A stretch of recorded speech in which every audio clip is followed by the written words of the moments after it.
1930-cu illərdə İraqın Bağdad şəhəri yaxınlığında aparılan arxeoloji qazıntılar zamanı ilk baxışdan adi görünən gil qablar aşkar edildi. Ancaq qablardan birinin içərisində misdən hazırlanmış silindr və onun daxilində dəmir çubuq var idi. Tapıntı sonradan bütün dünyada Bağdad bateriyası adı ilə məşhurlaşdı. Bunun əsas səbəbi isə Alman arxeoloq Wilhelm Königin 1938-ci ildə irəli sürdüyü fərziyyə idi.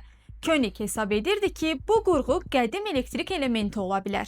Əslində bu fikir tamamilə məntiqli idi. Çünki mis və dəmir kimi iki fərqli metal uyğun elektrolit məhluluna yerləşdirildikdə onların arasında elektrik potensialı yarana bilər. Hətta sonraki illərdə Bağdad bateriyasının bənzərləri hazırlandı və ondan həqiqətən də elektrik əldə etmək mümkün oldu. Bu isə başqa bir sualın yaranmasına səbəb oldu. Təxminən 2000 il əvvəl yaşayan insanlar belə bir qurğu hazırlamışdılarsa, elektrikdən nə üçün istifadə edirdilər? Ən məşhur fərziyyələrdən birinə görə qurğu metal əşyaların səthinin nazik qızıl və ya başqa metal təbəqə ilə örtülməsi üçün istifadə oluna bilərdi. Onun tibbi və ya dini məqsədlər üçün istifadə olunduğunu deyənlər də var. Problem ondadır ki, bunların heç birini təsdiqləyən kifayət qədər arxeoloji sübut tapılmayıb.